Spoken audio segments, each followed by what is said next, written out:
سوال آپ کے، جواب ہمارے۔ ناظرین السلام علیکم۔ دینی سوال جواب کے آج کے اس پروگرام میں میں ارجمند علی خان آپ کے تہ دل سے خیر مقدم کرتا ہوں۔ ناظرین، آج آپ کے سوالات کے جوابات دینے کے لیے ہم نے اپنے اسٹوڈیو میں مدعو کیا ہے پروفیسر بدر الدین الحافظ صاحب کو، جو کہ فاضل دیوبند ہیں اور آپ نے جامعہ ملیہ اسلامیہ میں کافی لمبے عرصے تک اسلامیات کی تعلیم بھی دی ہے، اور آپ نے خاص طور سے قرآنی علوم پر کچھ کتابیں بھی لکھی ہیں۔ تو آئیے ناظرین، آج اپنے اس پروگرام کا آغاز کرتے ہیں پہلے خط سے۔ حافظ صاحب، پہلا خط آج ہمارے پاس ہے محمد علی کمال صاحب کا حیدرآباد سے۔ یہ لکھتے ہیں کہ سورہ فاتحہ کی قرأت میں شک والی نماز کا کیا حکم ہے، کیونکہ میں ایک دن اپنی نماز کے دوران بھول گیا کہ میں نے سورہ فاتحہ پڑھی بھی ہے یا نہیں۔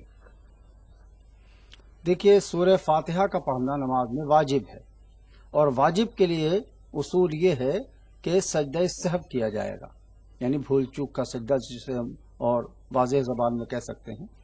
اگر سورہ فاتحہ چھوٹ گئی ہے تو آپ سجدہ سہو کیجئے، اور سجدہ سہو کا طریقہ یہ ہے کہ اگر 4 رکعت والی نماز ہے اور آپ کو 2 قاعدے کرنے ہیں تو قاعدہ اخیرہ، یعنی 4 رکعت کے بعد جو آپ کو قاعدہ کرنا ہے اس میں بیٹھیے، اور صرف التحیات پڑھ کر، یعنی تشہد پڑھ کر آپ ایک طرف یعنی داہنی طرف سلام پھیر دیجئے اور 2 سجدے کیجئے۔ 2 سجدے کر کے پھر بیٹھیے، تشہد پڑھیے، تحیات پڑھیے، دونوں درود شریف پڑھیے، اور دعا پڑھنی ہے تو وہ پڑھیے، پھر آپ داہنی بائیں طرف سلام پھیر دیجئے۔ یہ آپ کا سجدہ سہو ہو گیا، بھول چوک کا سجدہ۔ تو سورہ فاتحہ کو چھوٹ جانے سے واجب کا چھوٹ جانا طے ہے، اور اس صورت میں سجدہ سہو کیا جائے۔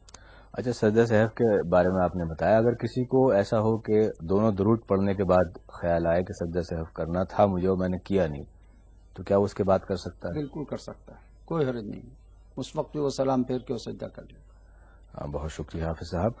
اگلا خط ہمارے پاس ہے محمد عثمانی صاحب کا دلی سے۔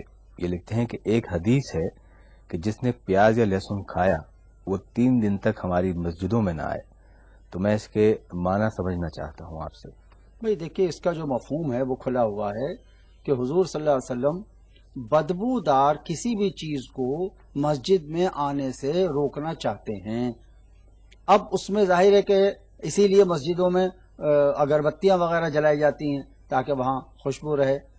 تو اب اگر کوئی شخص اپنے منہ میں یعنی کچا لہسن اور پیاز کھا کر کے فوراً ہی اگر آ جاتا ہے تو اس سے پورے یعنی آس پاس کے نمازیوں کو بھی وہ بو آتی رہے گی اور وہ بھی پریشان رہیں گے۔ خاص طور سے یہ کہ فرشتوں کو بدبو ناپسند ہے۔ فرشتے جو کہ مسجد میں رہتے ہیں، اور آدمی جب اللہ کا نام لیتا ہے، کلام پاک پڑھتا ہے، تو فرشتے آتے ہیں، اور فرشتوں کو بدبو ناپسند ہے، قطعاً ناپسند ہے، ان کو تکلیف ہوتی ہے اس سے۔ تو اس لیے جو حدیث کا مفہوم ہے وہ یہی ہے۔ لیکن آپ یہ سمجھیے کہ خالی لہسن پیاز کی بات تو حدیث میں آ گئی، اب اس وقت تو سگریٹ وغیرہ تو تھی نہیں، یا بیڑی تو تھی نہیں۔ آج آپ یہ دیکھیے کہ لوگ سگریٹ لہسن پیاز کی بات الگ کیجئے، لوگ بیڑی پی کے فوراً اور بس وضو کر کے اور آ جاتے ہیں۔ وہاں پر اکثر و بیشتر برابر میں دیکھا گیا کہ اب تکلیف کھڑے ہونے، جو سگریٹ نہیں پیتا ہے اس کو کس قدر تکلیف ہوتی ہے، کیونکہ سانس تو ایک دوسرے کے ٹکراتے ہی ہیں تو تکلیف ہوتی ہے۔ تو جس طرح سے پیاز و لہسن کا اس وقت حکم تھا، آج میں کہتا ہوں حدیث تو نہیں ہے سگریٹ کی کوئی، لیکن آج بھی وجہ تو وہ موجود ہے کہ بدبو پیدا کرنا، وجہ تو وہی ہے۔ تو اس لیے ان لوگوں کو بھی بہت لحاظ رکھنا چاہیے کہ اگر سگریٹ پی ہے، بیڑی پی ہے، حقہ پیا ہے، تو اچھی طرح سے کلی کر کے، خوب صاف کر کے، اور تب مسجد میں جائیں، تاکہ فرشتوں کو بھی تکلیف نہ ہو، تنفر نہ ہو، اور آس پاس کے نمازیوں کو بھی تکلیف نہ ہو۔ یہ مفہوم ہے اس حدیث کا۔ اچھا، چونکہ ابھی سگریٹ کا ذکر آیا تو اگلا سوال ہمارا اسی پر ہے، اور یہ ہمیں لکھ بھیجا ہے شریف احمد صاحب نے کانپور سے۔ یہ پوچھتے ہیں کہ وضو کرنے کے بعد اگر کوئی سگریٹ یا تمباکو کھا لے، سگریٹ پی لے یا تمباکو کھا لے، تو کیا اس کا وضو برقرار رہے گا؟ وضو تو برقرار رہے گا۔ وضو کے لیے شاید میں نے آپ کو بتایا کہ اس کے لیے ایک حدیث آتی ہے، ما خرج من السبیلین فهو ناقض الوضو۔ وہ چیز، کوئی بھی چیز جو پخانے اور پیشاب کے راستے سے باہر نکل آئے تب اس سے وضو ٹوٹ جائے، کوئی بھی چیز نکل آئے تو وضو ٹوٹ جائے گا۔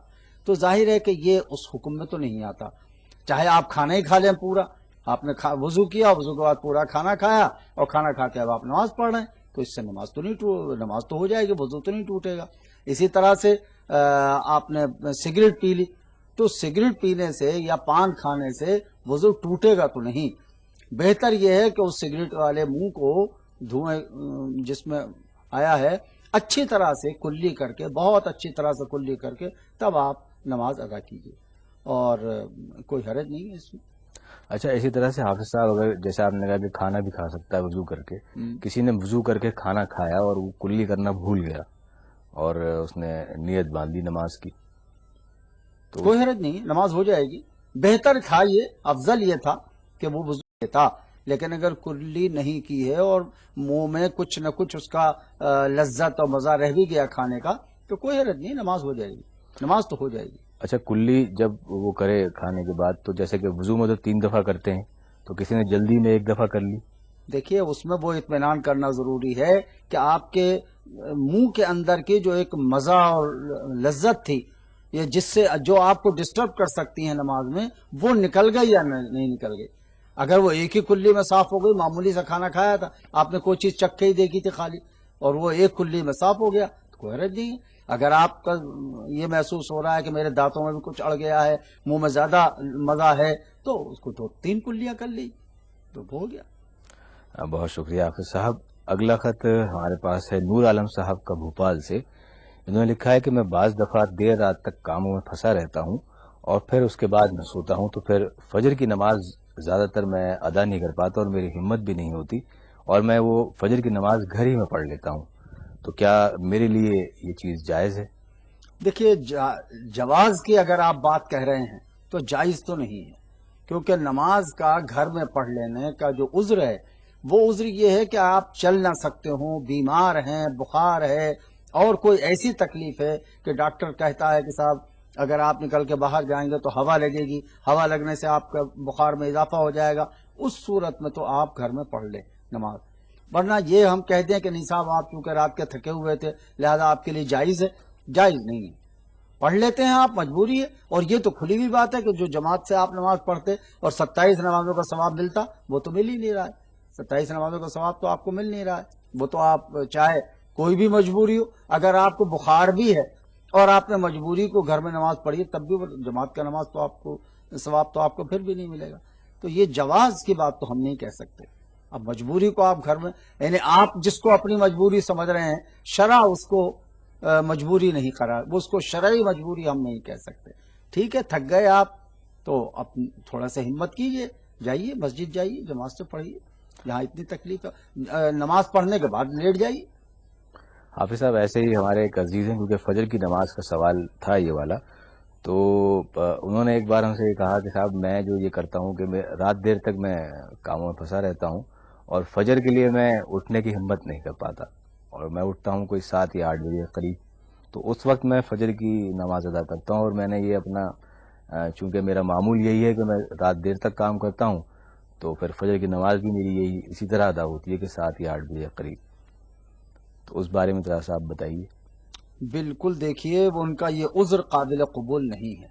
آج کل فیشنیبل لوگ جو ہیں، جو 9 بجے اٹھنے کے عادی ہیں یا 8 بجے اٹھنے کے عادی ہیں، کیا ان کو ہم یہ کہہ دیں کہ ہاں صاحب اسلام نے ان کو اجازت دے دی ہے کہ جب اٹھیں جب نماز پڑھ لیں؟ اسلام کا ایک قاعدہ ہے، جو قاعدہ ہے وہ ہے صبح یعنی طلوع آفتاب سے پہلے آپ کو نماز ادا کرنی ہے، یہ ایک فیصلہ ہے، ختم۔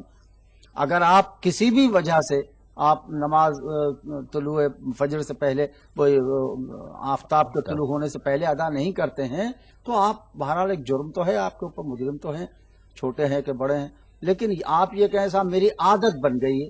عادت تو آدمی بناتا ہے، جو لوگ 4 بجے اٹھنے کے عادی ہیں ان کی عادت وہی ہے، وہ 4 بجے اٹھتے ہیں، تہجد پڑھتے ہیں، تلاوت کرتے ہیں، اور دوسری تو جسم تو ان کا بھی ہے، آرام تو وہ بھی چاہتے ہیں، وہ رات کو جلدی سو جاتے ہیں، جلدی اٹھ جاتے ہیں، جو بھی کرتے ہوں، لیکن یہ تو عادت تو بنانے سے بنتی ہے بھائی۔ اگر آپ وہی عادت اپنی بنا رہے ہیں 9 بجے اٹھنے کی، ظاہر ہے آپ تو تکلیف، پھر کہیں نہ کہیں تو آپ کو نقصان اٹھانا پڑے گا۔ بالکل بالکل۔ حافظ صاحب، یہ اگلا خط ہمارے پاس ہے یاسر علی خان صاحب کا نئی دلی سے۔ انہوں نے لکھا ہے کہ میرا ایک ہمسایہ ہے جو بہت جاگتا ہے اور فجر کی نماز کے وقت سویا رہتا ہے، تو کیا میرے لیے یہ لازم ہے کہ میں نماز کے لیے اسے جگایا کروں؟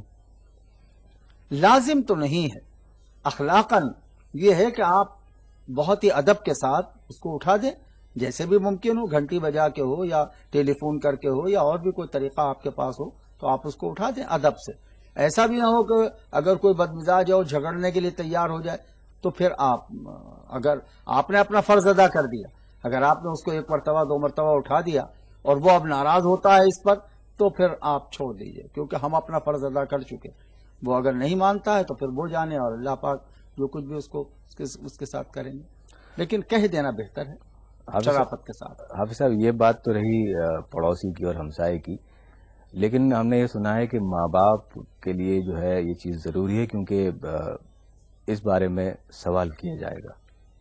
دیکھیے، ایک تو عمر ہوتی ہے وہ بچپن کی کہ 7 سال کی عمر سے اس کو حکم کرو اور 9 سال کی عمر آ جائے تو اس کو مارنا بھی ہے چاہیے، تو وہ تو ایک بچپن کی عمر ہے جہاں سکھانا مقصد ہوتا ہے بچے کو، جہاں سکھانا مقصد ہوتا ہے وہاں تک تو نماز کے لیے ماں باپ کا فرض ہے کہ وہ بتائیں سکھائیں۔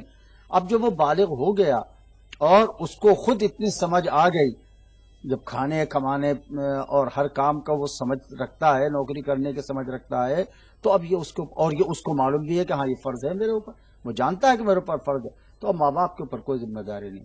وہ ایک بلوغ سے پہلے تو تھی ان کے اوپر ذمہ داری، جب تک کہ بچے کو سکھانا تھا۔ اب جب سکھا لیا، اپنی جیسی پوری کوشش کر لی، تو اب آگے تم ذمہ دار ہو گئی، کیونکہ تم سمجھدار ہو اپنے آپ۔ بہت بہت شکریہ حافظ صاحب آپ کا۔ اگلا خط ہمارے پاس ہے احمد رضا صاحب کا، اتر پردیش سے۔ انہوں نے لکھا ہے کہ میرے گھر میں میرے والد نماز کی پابندی نہیں کرتے، یہاں تک کہ وہ جمعے کی نماز کے لیے بھی نہیں جاتے، اور وہ اتنے ضعیف بھی نہیں ہیں کہ وہ نہ جا سکیں، تو میں کیا کر سکتا ہوں اس میں؟ کیونکہ ظاہر ہے کہ وہ مجھ سے بڑے ہیں تو میں ان سے کوئی زیادہ سخت لہجے میں بات تو نہیں کر سکتا، تو آپ مجھے کوئی صلاح دیجیے۔